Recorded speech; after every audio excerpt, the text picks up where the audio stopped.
tendências, tudo bem? Minhas tendências, hoje eu estou aqui recebendo o Eduardo Sena, que é o presidente do Real Esporte Clube, um time de primeira divisão, tá? Sub-20. Sub-20, e ele vai nos falar um pouquinho da importância desse time, do futebol, da gurizada que joga lá, tudo como é que funciona, né? Como é que eu consigo também chegar a ser jogadora, né? Jogador, né? Não sei se tem time feminino, mas como é que eu consigo chegar a ser jogador do Real? Mais esse episódio aí que aconteceu da gripe, que nós vamos falar depois, né? Então nos conte tudo, não nos esconda nada, Eduardo. Boa noite, bom, prazer estar no teu programa, né? A gente é uma honra estar junto aqui, Mazinho. A história do clube é uma história de 20 anos, né? Vamos fazer 21 anos agora em setembro. Uma história de um sonho de uma família que sempre trabalhou com esporte, sempre foi dedicada a atividades esportivas, né? E tive a minha passagem como atleta e depois eu parei e comecei a entender o processo de nós montar um clube no Litoral Norte. Família aqui, família da minha mãe toda da região aqui de Osório, né, região litorânea. E a gente começou a abrir esse clube começou a ser formado no anseio de um sonho familiar. Né? A gente conseguiu botar esse clube entrar na Federação Gaúcha, a competir a alto nível, né? E destacamos muito dentro do cenário da base, né? Da formação de atletas. Então nós começamos a formar grandes jogadores ali, começamos primeiro com o Jusilei, que fizemos um negócio grande com o Corinthians, né?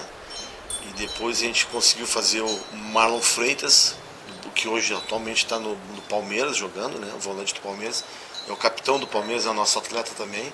E o Roger Ibanez agora, que estava na seleção brasileira, o zagueiro também, que a gente formou aqui da região. O Ibanez, que está para ser convocado ou não agora para ir para a Copa do Mundo, né? Que bacana. Então é um trabalho já de muitos anos dentro da base. Temos um clube profissional, né, que está na Série B do Gauchão, né, e o clube do Sub-20 nosso, que hoje que nós estamos na Série A, disputando junto com os grandes clubes da base do Sub-20. Né. Então é um trabalho de muitos anos já, né, a gente vem se dedicando a esse trabalho e graças a Deus estamos tendo grande sucesso nisso. Em relação a gente formar jogadores e meninas para jogar no futebol... Isso que eu ia te perguntar, se tem escolinha. Temos escolinha na base nossa, uma base começa lá dos 8 anos de idade e vai até o sub-15 nosso. Tem bastante criança treinando, a gente treina lá no Parque Histórico, né? Então a gente desloca as crianças aqui de segunda, quarta e sexta, turnos inverso, manhã e tarde, em direção ao Parque Histórico para treinamentos lá dentro do parque. E as criançadas estão sempre as portas abertas para grandes talentos aparecerem, né? Pois é, isso. E a gente vai desenvolvendo esse talento com eles, né? Quero colocar meu filho na escolinha, como é que eu faço? Quem eu procuro, onde eu procuro, como é que eu faço? Nossa sede fica ali na Fernando Amaral, 522, nosso escritório. Então, geralmente a gente destina ali toda a parte de inscrição de atletas e colocação dos meninos dentro das categorias da idade que eles têm, né? Ali é o nosso QG ali onde que a gente recebe os atletas, os familiares para inscrição. E pode também aparecer no campo lá de treinamento nosso, se quiser ir direto no campo, a gente nos encontra lá, a base de segunda a sexta-feira no campo de treinamento lá no Parque Histórico. E já tem escolinha para menina também? Temos escolinha para meninas, a gente tem já meninas mistas, né? Porque como a gente não tem muitas meninas que praticam o futebol, aqui na região ainda está em desenvolvimento em futebol de campo. O futsal é bem já avançado nessa área com meninas, mas o campo tem despertado bastante interesse de meninas. E a gente faz dentro da categoria delas, o tamanho delas, a gente faz misto, a gente mistura elas junto com os meninos, que coloca numa qualidade até melhor técnica, né? Porque daí eles vão trabalhar com os meninos. Né? Tenho duas primas. No futebol feminino, a Suzana Santos, que foi zagueira do Inter, né, produção? Foi zagueira do Inter, né? E tem também a filha dela hoje, a Susan, está jogando nos Estados Unidos, jogou em Minas também. Eu não sei muito bem os clubes. Tu lembra os clubes que a Susan jogou? No Atlético Mineiro. Ela teve na seleção também, né? No Inter também. Também bem conceituada. E tem um primo também que foi médico do Inter, Luiz Crescente.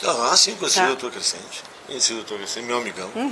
Falecido, né? Faleceu em janeiro de 2023, meu eu amigo. acho. Além de ele foi meu médico, porque eu fui atleta do Inter, Ele foi meu professor na UBRA, de Fisiologia. Foi, Fisiologia Humana. Uhum. Excelente professor, né? Professor. Meu primo querido. Que né?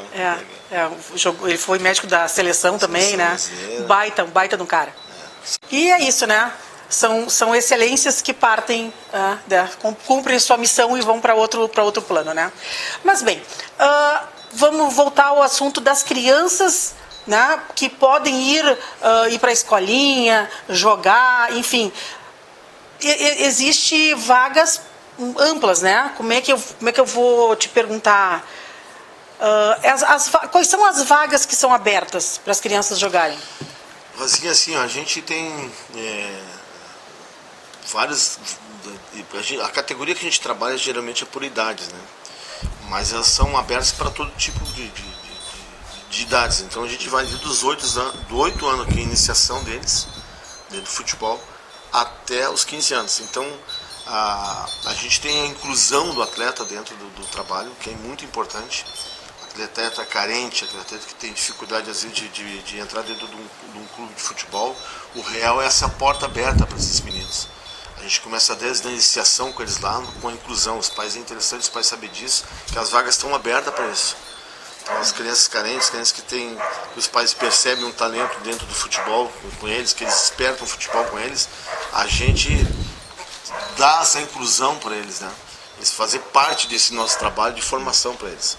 Então, a busca desse atleta, a gente está sempre buscando com portas abertas. A gente tem olheiros olhando os jogadores de tudo que é região. Olha, que interessante. Então, a gente tem observadores, analista de desempenho, que a gente chama, que a gente está sempre avaliando eles e desempenhando algum atleta que aparece em alguma região, algum bairro da região, do litoral, Quintramandé, enfim, tudo que é região do litoral. E a gente está sempre em busca desse atleta. Então as portas estão abertas para eles, sempre está fazendo um teste, a gente fazendo uma avaliação, mas a inclusão dentro dessas categorias de base nossa, ela é muito importante. A gente consegue lá embaixo, na criança carente, a gente faz a inclusão dela e ela passa um processo com a gente num período para ver o despertar dela dentro do futebol. Se ela vai despertar com um alto rendimento, se vai ser um grande jogador, ou a gente constrói um caráter de vida para eles, que a gente está falando aqui. Um caráter de construção de vida, para ele vivenciar o esporte, vivenciar a maneira do rendimento, das regras, da obediência, do treinamento, do dia a dia, para que a gente possa destinar ele para um caminho que ele vai decidir na vida dele, em que se vai jogar futebol e vai ser um grande homem em outra área, né? Esse é o esporte tem essa ferramenta em que a gente consegue proporcionar essa alavanca na vida deles, né? Então aí, pessoal, tu que tem um filho, tu tá vendo que ele tem talento, que o guri é bom de bola, que a menina é boa no futebol, procura o real, vai lá, leva teu filho, ele tem uma oportunidade lá. Daí tu pensa, eu não tenho condições de pagar uma escolinha, meu filho tem talento, mas eu não consigo pagar uma escolinha. E aí, vai lá no real, conversa com o Sena, vê a possibilidade, ele vai fazer um teste, né? Daqui a pouco tu tem aí um Ronaldinho em casa, né? Tem um talento e tu tá perdendo tempo, né? Ou com receio de que não tenho condições de pagar uma escolinha, de comprar uma chuteira, enfim. Vai lá no real, não perde essa oportunidade, não tira a chance do teu filho de ser um baita goleiro, um baita de um boleiro. Verdade. E Sena, eu quero te perguntar uma coisa. Andou dando aí uma gripona na gurizada, né? Que deu ali, foi igual aquela coisa de dados, né? Que vão caindo todos os dados. Uma sequência, assim, bem complicada, né? A gente está disputando o Campeonato Gaúcho agora, sub-20, né? Série A, né? Então a gente numa chave difícil e a gente até está disputando, estamos na fase classificatória, na área da zona de classificação, entre os 4 ali da frente. E tivemos um jogo agora sábado contra o Grêmio aqui em casa e jogamos com alguns jogadores debilitados já. E chamamos o médico foi examinar alguns, me chamou a atenção que vários jogadores com processo de febril, né, e com sintomas de gripe, e a gente, mas 1, 2, tudo bem, mas mais uns 5, 6 já começaram a sentir dor no corpo. E a gente começou a despertar, chamou o médico disse, olha, já estamos com um problema epidêmico aqui. Isso dá um problema de alguém tá com uma infecção de influenza, uma gripe, né? Que a gente sabe a gripe que é forte nesse tempo agora de inverno. E esse menino foi como um sentinela, que eles chamam, né? Começou a passar para os outros atletas. Jogamos contra o Grêmio com alguns debilitados, tinha que cumprir a tabela, Mas chegou agora, nesse início de semana, começou de novo o processo de alguns gripados, aumentando o nível de mais infectados. Fomos para a UPA, acionamos a vigilância, a Secretaria de Saúde, junto com a epidemiologia da vigilância sanitária. Eles pediram para a gente entrar com cautela e ir para a UPA fazer os exames. Uhum. E constatou uns 6, 7 atletas com um problema de influenza mesmo. E alguns com sintomáticos. Né? Assintomáticos. Assintomáticos. Esses assintomáticos estavam vacinados já ou ainda não? Não, ninguém vacinado, porque a gente tem jogador de fora, muito jogador de fora. Uhum. Então não abriu ainda as vacinas para os jovens ainda, né? Então só está no período das pessoas da terceira idade, né? Uhum. Então a gente agora, que a gente está confinados, os jogadores estão confinados. Estamos sendo orientados pela Vigilância Sanitária e a Secretaria de Saúde aqui de Tramandaí, para que a gente fique todos ali confinados e usando máscara, álcool em gel e não ter contato com outras pessoas para não espalhar isso. Sim. Não, e assim, 7 dias vão ficar assim, até se desencubar isso. E a tendência é que essa influenza se espalhe, né? Uhum. Porque já tem essa notícia de que está pegando, que está espalhando. A vacina está recém na terceira idade, né? Não chegou ainda. Não, eu acho que é só ainda não. Jovens adultos eu acho que é só terceira idade e pessoal da saúde, né? Da área da saúde. Então, assim, a gente tem que começar a se ligar nisso aí, se orientar, né? Ficar mais atento em ambientes mais arejados. Se alguém tiver com sintoma, não ter contato com as outras pessoas. O que eu digo assim, às vezes, o menino, a menina está gripado e a mãe manda para a escola. Tá? E aí contamina todo mundo, ou até mesmo a professora está gripada. Então, assim, se tu tá com sintoma, evita de sair para a rua, ou se tu sair, sai de máscara. Né? Leva um papelzinho para limpar o nariz, um alquinho para passar na mão, para não contaminar as pessoas, para a gente não ter uma outra epidemia por aí, que daqui a pouco começa desse jeito, né? Vai indo, não dou bola, não tô nem aí, né? A vacina não está liberada para todo mundo ainda, tu vai indo, quando vê, a gente está com uma pandemia aí de novo. É verdade. Então vamos ficar atento a isso. Se teve sintoma, procura, vai numa unidade de saúde para ver o que tipo de gripe que tu tá, né? Eu tive agora uma crise de sinusite que eu fui fazer os exames, né? Porque eu achei, olha, ou eu tô com Covid, ou eu tô com influenza, fui fazer os exames, né? Acabei indo ao hospital de Osório, né? E era uma crise de sinusite horrível. Mas é aquela coisa. Aí eu disse, não, vou cuidar para não contaminar as pessoas, né? Então, eu quando tenho algum sintoma, como eu trabalho com crianças também, né, com idosos, eu tenho algum sintoma, eu já aviso, não estou bem, não vou, e eu peço a mesma coisa aos que eu atendo, né, que se tiver com um sintoma, para que a gente evite esse espalhar, né, e prejudicar até a família, às vezes idosos na família, enfim. Então a gente tem que ficar bem atento, bem consciente, se atentar aos dias de vacina. Se tiver sintoma, procura a unidade de saúde para que o pessoal da secretaria saiba o que está acontecendo, né? Quantos contaminados tem. O clube, né, Rosinha, vendo isso, identificando essa doença que estava se espalhando, tomou uma determinação radical de nós entrar com os jogadores e confinar eles e não deixar isso se espalhar para as outras pessoas. Excelente. Né? E o clube tomou essa decisão de nós podermos confinar os jogadores para proteção de todos, né? Sim. Porque a gente trabalha ali em rebanho, né? Vários jogadores juntos, a gente trabalha e se desloca tudo em rebanho, né? Coletivo. E a gente vai para o campo e se desloca em outras regiões também, às vezes para uma academia, fazendo um trabalho de reforço. E a gente se confinou agora para a gente acabar com esse processo inflamatório dos atletas ali, com febre e influenza, para que a gente possa ter lá na frente condições de jogos de novo, né? São 7 dias de isolamento? São 7 dias que eles pediram de isolamento, Secretaria de Saúde. Né? E como é que fica agora a tabela dos jogos? Porque assim, eles estão debilitados, eles vão ter que treinar de novo até voltar, né? A saturação, respiração, enfim. Como é que fica a tabela dos jogos daqui para frente? O que muda? Tivemos que fazer um processo de documentação para a Federação Gaúcha, né? Mostrando para eles o problema grave que aconteceu. A Secretaria de Saúde mandou junto com o clube, mandou para a Federação Gaúcha o processo que aconteceu, né, da pandemia que está dando entre os atletas, né, epidemia, né, e aí a Federação trocou a data desse jogo de sábado, que seria contra o Juventude em Caxias, lá, seria a rodada, a antepenúltima rodada, porque depois nós temos o Inter de Santa Maria em casa, que aí normaliza, normal, daí já passa 10 dias já isso, né? E depois o São Luís fora, que é a última rodada lá em Juí. O que mudou foi a tabela dos jogos de sábado agora, que eles vão jogar lá pro dia 10 de maio, lá pra frente. Só essa próxima fica... Próxima. Mas aí continua de novo a disputa e a gente tem um período agora de retomar a preparação de novo, né? E reabilitar os atletas de novo para voltar a jogar, né? Pois é, e eu digo assim, ó, mesmo sendo atletas, né? Meninos jovens até atletas, é uma gripe que te acaba mesmo, te derruba, baixa né? A imunidade dos jogadores, o processo porque o atleta está sempre com imunidade baixa, né? Ah, é? Eles têm que estar toda a vida suplementando porque eles têm um desgaste calórico muito alto, né? Então eles estão sempre queimando a calorias, estão sempre queimando os minerais deles, né? Todos os dias em alto rendimento. E a gente tem que estar toda a vida suplementando esses jogadores. Quando eles estão em jogo, principalmente quando a gente teve um jogo contra o processo, na verdade, começou lá no jogo contra o São José. Nós pegamos um temporal muito feio no jogo. Uma água muito gelada, deu um choque térmico nos jogadores. Ali deveria ter alguém já com processo inflamatório no meio, não que estava assintomático. E aí despertou esse processo com a chuva, com o frio que ele pegou. E aí dentro do vestiário passou para alguns outros ali, assim foi se desencadeando. Porque uma tosse, um espirro, né? Joga gotículas por longe. Causa do atleta que estava que saiu após jogo, saiu a imunidade baixa, né? Normal, depois eles vão suplementando, se alimentando, botando caloria para dentro, volta à normalidade deles, né? Com o organismo ele volta a normalizar, mas eles têm essa baixa de imunidade. Né? Nós que cursamos fisiologia humana, a gente sabe, né?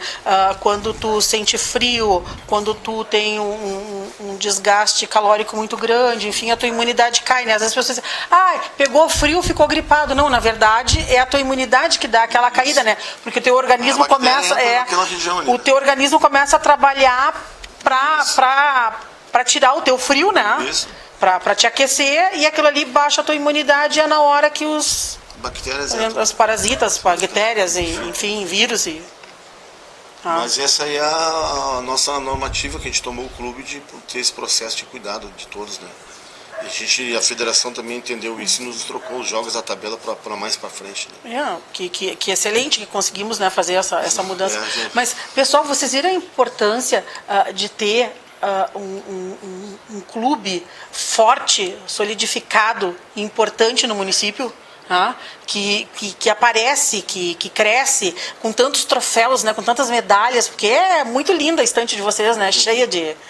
Então é muito bacana, assim, é forte isso, né, é grandioso para o município a gente ter esse esporte clube. O legal que eu notei, assim, Rosinha, que a gente nunca acionou as ferramentas dentro da prefeitura, as ferramentas que temos, o município nos proporciona. E quando tu entra num processo desse, que tu tem que acionar a Secretaria de Saúde, tem que acionar o pessoal da Vigilância Sanitária, o pessoal da Secretaria de Esporte, a gente realmente consegue, aí entende o processo que está falando agora de um clube, importância de um clube dentro de uma região, que aciona todos esses mecanismos junto. E que eles entendem que eles fazem parte disso dentro junto com o clube na cidade.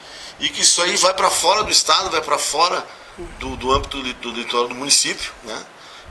Chegou a Federação Gaúcha, a Federação CBF, a comunicação ela vai para um outro lugar, para que a homologação disso, que há uma decisão, houve 2 dias de decisões para a troca do jogo, porque para mexer numa tabela, ela vai para o Ministério Público, a tabela, e a tabela tem que voltar para o Ministério Público, dando ok, para o Ministério Público dando ok da troca do jogo.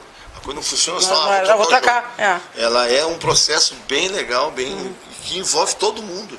Então, as ferramentas trabalharam para que mostrar para a Federação Gaúcha que existe um problema, que houve um problema de saúde, e foi comprovado o problema de saúde e foi trocado o jogo. Então, o clube dentro de uma cidade, ele não só é um clube, ele é uma entidade, ele é uma força dentro de um município que mostra a capacidade de todos, o compromisso de todos com a saúde, compromisso com o esporte, compromisso com as coisas corretas, verdadeiras, e que a gente faz futebol.